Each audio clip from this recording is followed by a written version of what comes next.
involved in at UC Berkeley, and we're just getting ready to publish this paper. So yes, it is unpublished information, but not for long. We're hoping the paper will be out in November. It's been accepted already into anti-cancer drugs. So therefore I have the guts of presenting it publicly. The focus of this talk is twofold. I would like to present some hardcore science. I mean, it's going to be hardcore science, and my apologies to the non-biologists. I hope I can get through to you clearly. A lot of times I speak as if everyone knows what I'm saying. So if you have questions, please do stop and ask me. And the other important thing that I'd like to touch upon is I taught 7 years at a private high school in Berkeley, and all my biology classes, whether they were honors or AP or just regular biology, I would always make sure I include a research talk at the end of the semester. So there will be one in the end of fall, one at the end of spring, and students had a written assignment that they had to do. I wouldn't test them on it. I think that's a little bit unfair, but they would be involved in reading these primary literature, and it wouldn't always be my papers. I try to make it other people's, and I give them a choice between, they get to pick between a group of papers, and they would write a meaningful 2-page, 3-page paper on it, and I give them clear directions. They submit drafts, so it's a whole month process, and then towards the end, I would give them this talk, so they're able to sort of clarify their understanding. Did they understand this correctly, or did they not understand it right? And then give them another week or so to kind of get their things together, edit the papers, and then bring them back to me for a grade. And this would be about, I would say, 15% of their grade. So I strongly urge teachers here to incorporate this type of literature into the curriculum. And I've almost every student that I've met who went on to college, and they keep coming back and saying hello, and they don't mention anything else but this research presentation. They're like, I always ask them, so what do you remember from our class? And they would immediately go, oh, that really cool broccoli cancer thing. I mean, that's what I remember. That was amazing. I eat a lot of broccoli now. And things like that. And somehow I felt over the short span of 10 years that students are really attracted to research, and they really love it. And you can teach a lot of science through research. So that's going to be my major focus for this evening, is kind of sharing with you how I've used these kinds of presentations. This is the first time I'm presenting this. It's fairly new data, but I've done the same kind of work with breast cancer cells, uterine cancer cells, different kinds of biology, and I've presented these to students, both at the community college level, at the classes I've taught at Berkeley. They have seen these presentations, and also high school, and all of them received these type of research talks with a lot of enthusiasm, and a lot more than us just presenting theory and our usual presentation. So I really encourage you to go after this type of idea. So again, it's going to be mixed education and science, and so hopefully you can take a lot of pointers from here. Prostate cancer is the most common cancer among males, even non-smoking males. In the Western world, it is somewhat stabilizing, unlike breast cancer, which is sort of on a slight rise, mainly because of increase in smoking in females. But smoking among males has come down significantly, but prostate cancer incidence has not yet been affected by that, and maybe it'll take some more time. It is diagnosed as a hormone-dependent malignancy. So prostate cancers start out as a hormone-fueled cancer, and then they have the capacity to become hormone-independent. One of the powerful education tools I take from here is I talk to them about this progression from hormone dependency to hormone independence, both in breast and in prostate. And we talk about similarities between the two organs. Now, breast cancer is the #1 cancer among females, and prostate cancer is the #1 cancer among males. And they're both hormone-dependent malignancies, and they both start out that way, and they become independent. And I tell them that this is a very good example of evolution. These are cells that genetically become unstable because of the cancer. And that genetic instability then fuels their evolution to becoming something else. And so I always tell students, you know, you want proof that evolution happens a lot faster. Here's a great piece of evidence. And so hormone dependence to hormone independence. And this has been sort of a favorite topic for me, all the way from undergrad to graduate school. And so I've always kind of been attracted to this kind of topic. And current therapy usually includes systemic chemotherapy, radiation, which is also systemic, and some specialized therapy like hormonal therapy. And a little more recently, I've heard some specific immune therapies being tested in prostate cancer. But the problem with all of these approaches is that they attack all the cells in the body. And the side effects from a lot of these treatments are unbearable. And since prostate cancer affects a lot of older folks, this is even harder for them to deal with. And I think a lot of people usually pass away because of the side effects of these therapies rather than the cancer itself. And right now, there is no single therapy that really can be effective, first of all, for all types of these cancers, prevent progression effectively, and have minimum side effects. And in 2004, there was a paper from Stanford by Pat Brown, which kind of, we thought kind of hit the nail in the coffin for a lot of cancer biologists. It was definitely a week that I was very sad about, because he basically came out with a cover issue in Nature that said, you know what, there are hundreds of cancers in a given breast. And he used the breast as an example. There are hundreds of these little cancers. And when you take them in and find out their genetic signatures, each one is a completely different beast. Each one. So all these therapies that these women take is only affecting 1/100th of that population. And when you do that, all the food and the oxygen is now going to these other cancers that have been kind of quiet, and now those can rise. And no surprise, in 5 years, cancer regresses, comes back, relapses. So right now we're really looking to find this therapy. Almost all cancer biology and drug biology oriented labs are trying to find one therapy that will uproot a lot of these cancer cells and prevent this kind of relapse. And the Firestone lab at Berkeley is very passionate about phytochemicals and hormones. This has been their two foci in the lab. And Dr. Firestone has been very intensely researching indole-3-carbinol, which is a broccoli-derived chemical. And this lab has shown that this is very effective as a phytochemical in halting cancer cell progression, halting cancer cell growth, both in animals and we know broccoli is safe. I mean, we're not, and the amount you have to take that could be effective in the body is not that much at all. It's almost just a cup of broccoli, about 10 heads, 10 florets of it. So when I joined that lab, I did my thesis with that broccoli compound, and then I stayed on in that lab as a postdoc. And we wanted to kind of go into another drug that's been derived from plants and is already FDA approved. Because Dr. Firestone had a lot of obstacles getting this through into the FDA, because pharmaceuticals aren't going to let you do this. I mean, we were particularly harassed by Pfizer, but because they make Temoxifin. So anyway, but it was interesting. It's you learn a lot, and the politics of science, that is. But we wanted to branch out, and so we moved into another drug called Artemisia, and this drug has been used in China for over 2,000 years. They make a tea out of the leaves of this drug, of this plant, and they've used it to treat fever mostly, but a lot of inflammatory systems, inflammatory diseases. So it's already been in use. Thailand is using it fully for the past 35 years for malaria, officially. And here's the nice part, it is FDA approved already.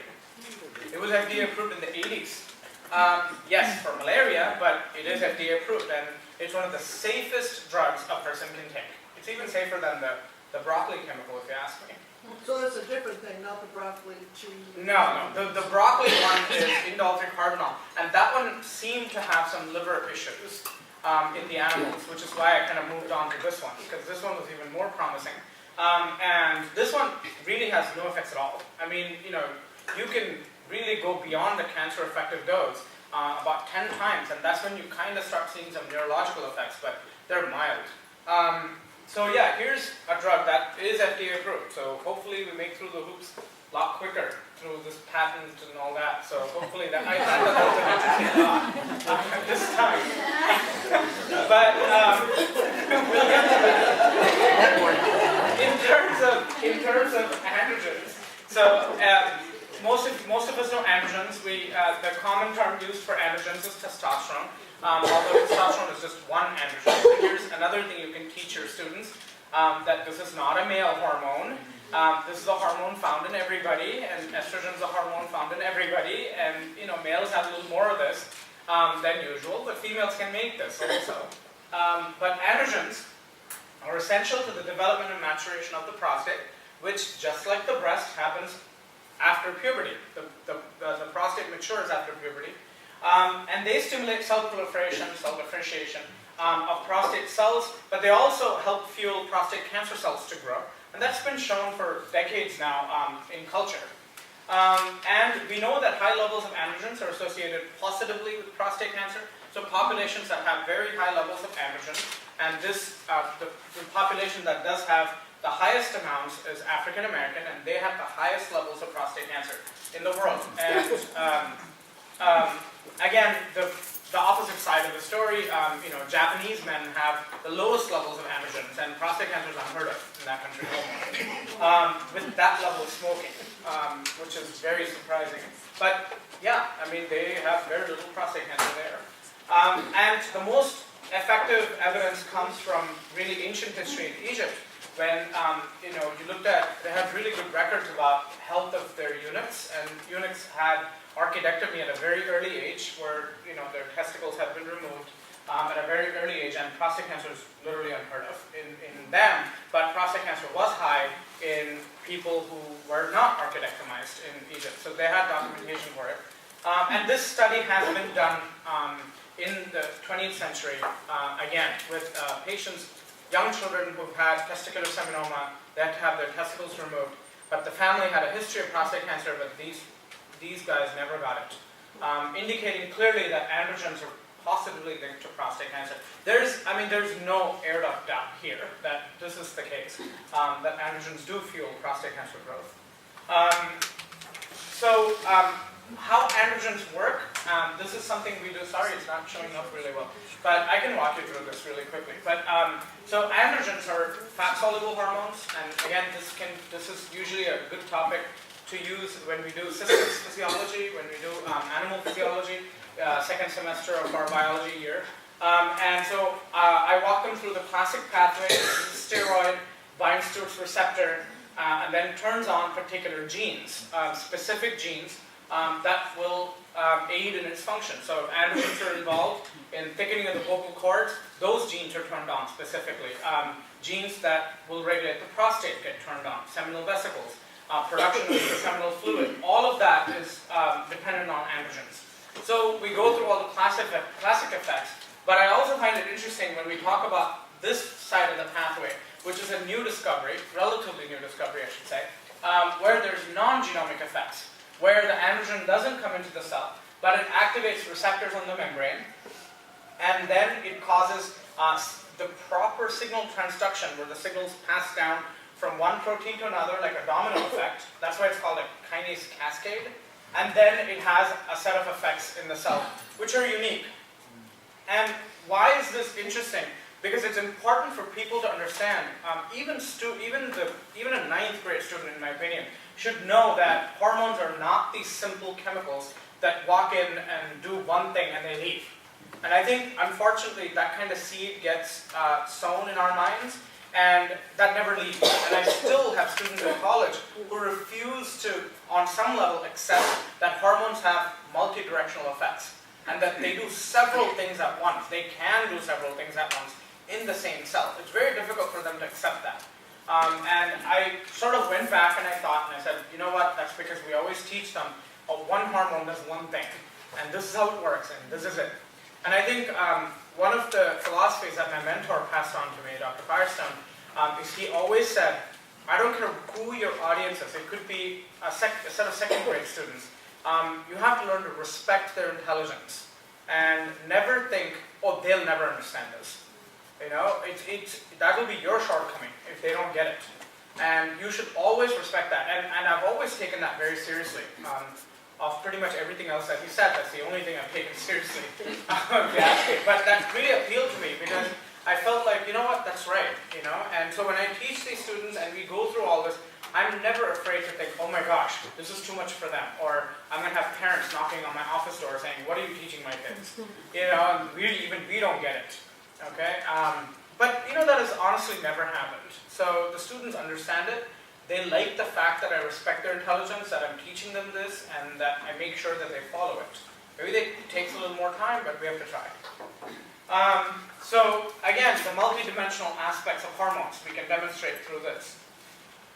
This is the Artemisia annua plant. Of course, we have to give it credit. So here's what it looks like. So all hail Artemisia. Okay. So the drug itself is actually available at GNC. You can get a bottle of this for $40. And I actually bought that from GNC and actually tried it. It has pretty much the exact same effects as our concoction. So it's basically, you know, pretty similar, I would say. It's a sesquiterpene lactone. That's a class of an organic compound, and it's already used for malaria, officially. Chinese have used this, I've told you about that. And interestingly, in the 80s and 90s, people have tried this on cancer cells. And it has been shown to be very effective in leukemia. And this was done, you know, way in 1980s by the Singh Lab in Madison, Wisconsin. And they showed that it's very effective against leukemia. Here's what's interesting. It doesn't affect normal cells at all. Here's, to my knowledge, the first drug that does not affect normal cells, but it only targets cancer cells. It's only transported into cancer cells, first of all. It doesn't get into normal cells. For whatever reason, I've tried this in the breast, the lung, the prostate, and in the uterus, and same story. It does not touch normal cells at all, no effect. But it's potently poisonous to the cancer version, even the mildly cancerous version. So the effect was, in prostate cancer cells, it causes a major halt in the G1 phase of the cell cycle. It did the same thing in the breast, and that was the original study that I did.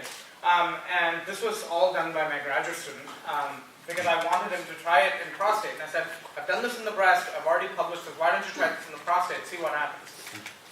Very interestingly, very different mechanisms. It doesn't do the same thing that it did in the breast, it doesn't do the same thing in the prostate, and it certainly doesn't do the same thing in the uterus. So these are the systems we tried. And very uniquely, it halts them in the G1 phase. This is a great place to teach cell cycle to the kids again. And I always post the question, why is G1, you know, most of the drugs that people take for chemotherapy halt cells in the S phase or after the S phase. Why is this advantageous? Okay, and then take them through that wonderful journey of mutations. Because when the DNA is dividing, it's susceptible to mutations. Right? So the cancer cell has a way of maybe escaping all this by mutating. But when you halt them in the G1, that can't happen. So, very big advantage. And one of my students actually told me once, in 10th grade, is that why plants don't get cancer? I mean, it sounds like a really, what kind of question is this? You know, and I probably said that. That question stuck in my mind. And even today when I think about it, I'm like, you know what, maybe that's why plants don't have these kinds of cancers. Because they have these type of protective mechanisms inside them. And I mean, it's an amazing question if you think about it, right? Places where you learn from your students. I mean, I don't know how many other questions I've missed like that, but I'm kind of glad I heard that one and remembered it. So our research focus was to see what is happening to androgen sensitivity. I mean, are we affecting any androgen sensitivity in these cells? And so we did a very simple experiment, of course repeated it many times, importance of repetition in research. You have to do this over and over to make sure you have the effect. So we treated cells without any treatment, that's your control, very important controls in scientific method. Cells with artemisinin, cells then with androgens to get them to grow, and then cells combining androgen and artemisinin. And we found out that even at its lowest dose, artemisinin was effective in halting androgen fueling of prostate cancer cells very potently. And that was published in a previous paper. But we went in and looked at androgen receptor levels. This is a Western blot, and each band is a protein. It's the androgen receptor protein itself, extracted from these cells. And these are amounts of drugs that they're exposed to of artemisinin.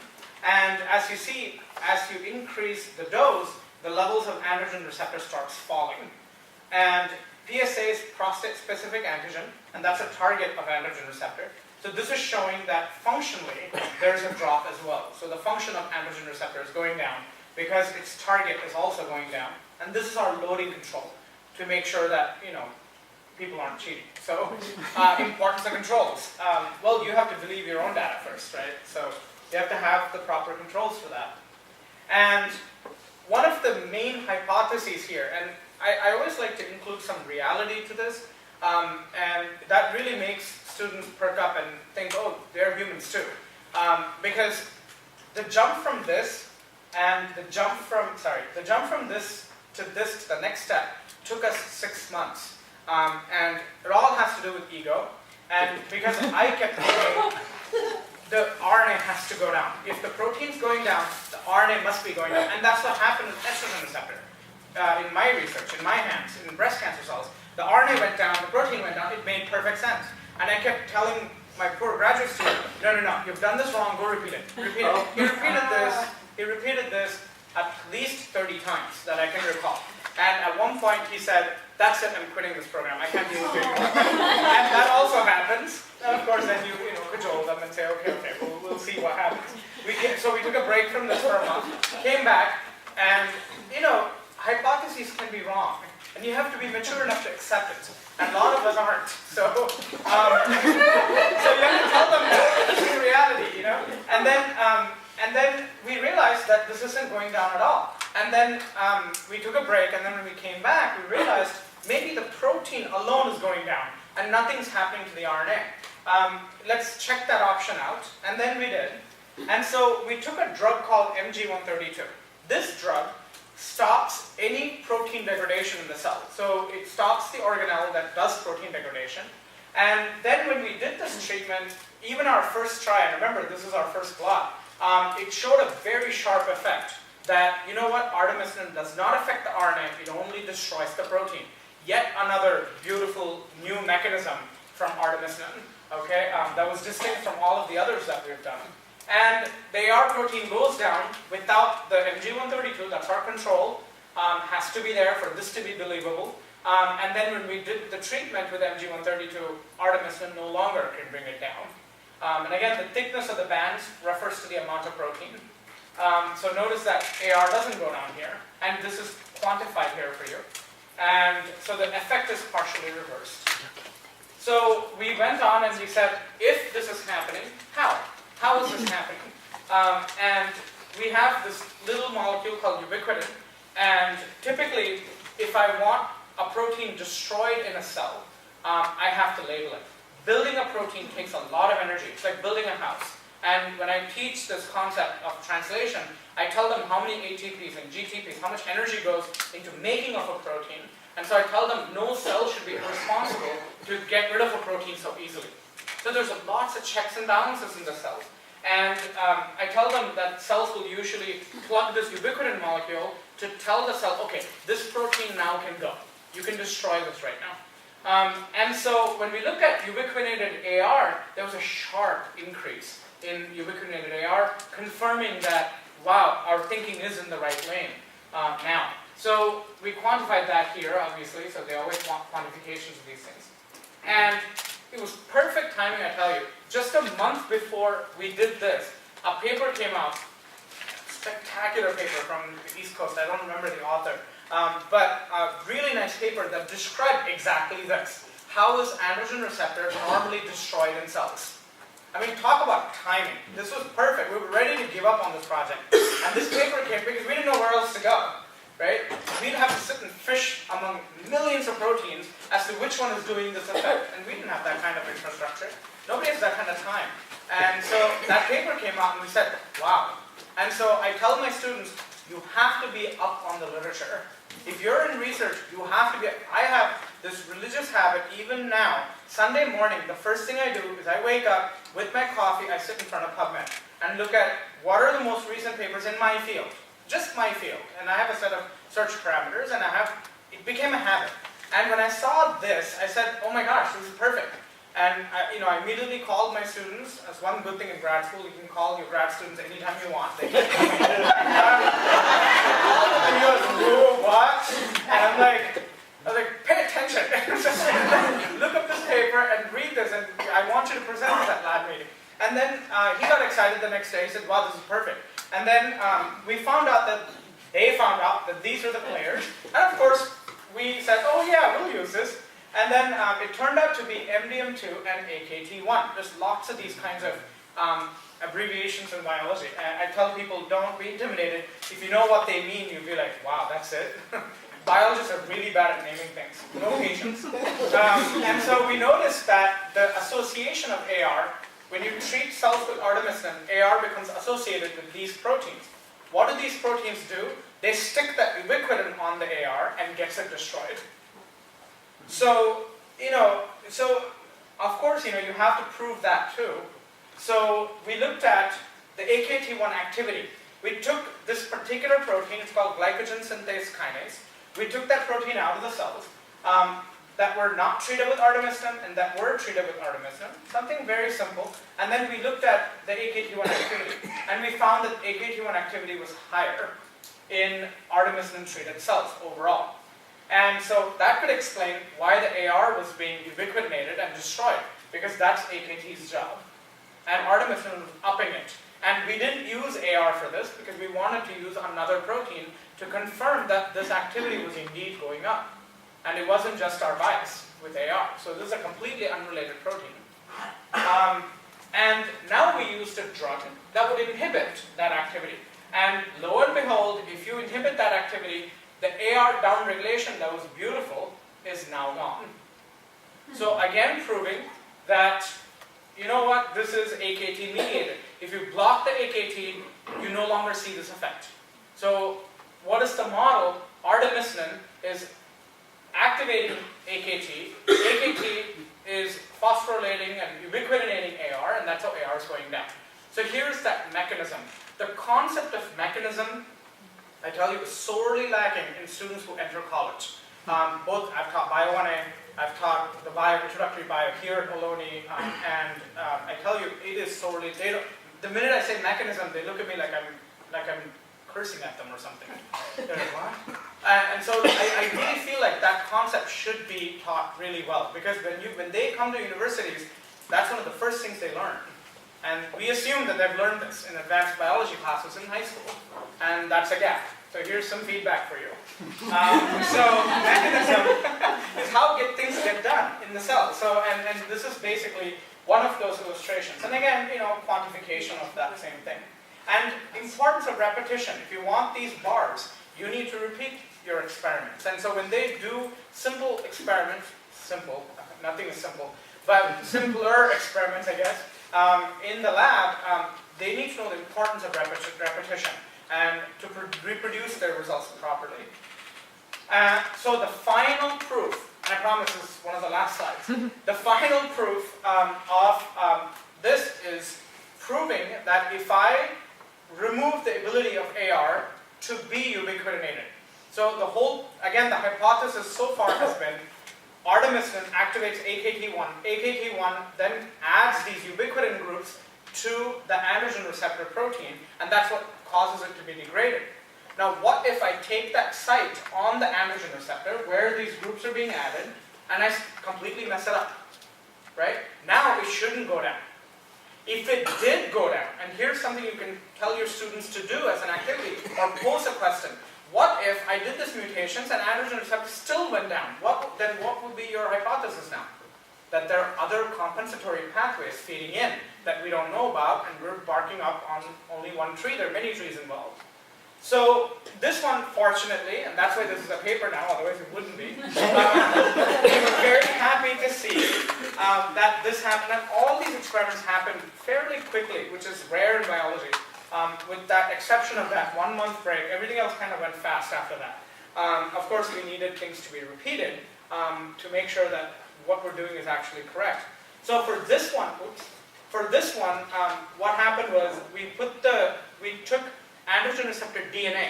We took that DNA. This is the normal androgen receptor DNA, and you can get that out of the genome. And that's another thing students should learn, is how to use PubMed and how to find the genome of a particular gene. What is the sequence? And things like that. And in fact, I can tell you, undergraduates design these primers for us. That's their job. So undergraduates in the lab, they get trained on this, and they do a lot of this type of mutagenesis stuff for us. So here is an androgen receptor that is mutating. It is unable to be destroyed by this means. It cannot be destroyed by this means. And notice, the wild type is gone, and for whatever reason, the mutant is not.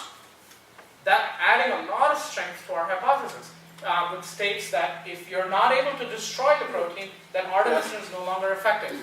Now, what is really, really interesting here is, even though these mutants you don't see the reduction in androgen receptor, the drug still halted cancer growth fully. So this had no connection to the androgen portion of things. So clearly androgen receptor is doing other things, right? So that's to be continued in the future, right? This is the type of research we want to look into. So what's going on there, right? So we took this and we put it into cells that normally have no androgen receptor. So we put it into a type of breast cancer cells that have no androgen receptor whatsoever. They don't respond to androgens at all. And we saw the exact same effect. That showed that, yes, this is indeed valid. This is not a fluke thing. It's not something that just happens in one type of cells. You can go as varied as skin cells or breast cells, and you see the same effect, indicating this pathway is pretty conserved in a lot of these cells. The other really interesting portion, this summarizes everything. So artemisinin activates AKT, AKT activates AR, and AKT also activates MDM2. And this complex together will add these ubiquitin tag, looks like tennis balls over here, and then this organelle will then destroy it. And this is typically how it happens. And these are drugs that inhibit these pathways, and if they're inhibited, we don't see the destruction. And this question came up again at a research conference when I presented this early this year. And scientists were asking me, it's amazing, you're telling me that a particular drug is actually activating two of the most powerful oncogenes. I mean, these two are associated with some of the worst cancers you can imagine. So turning on AKT and turning on MDM2. MDM2 gets turned on in some of the worst leukemias you can imagine. And AKT is an oncogene for almost every cancer. It gets turned on. And AKT turning on in breast cancer is very bad news, in fact.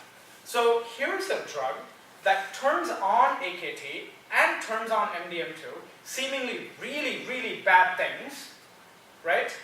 And yet you see full growth inhibition. So imagine plant products, right? I mean, go plants. Plants evolve these drugs over how many millions of years? And we do drug discovery in how many decades, right? I mean, this is an amazement of nature, right, to me. And that question was amazing at that conference. I didn't have an answer. I said, yeah, you're right.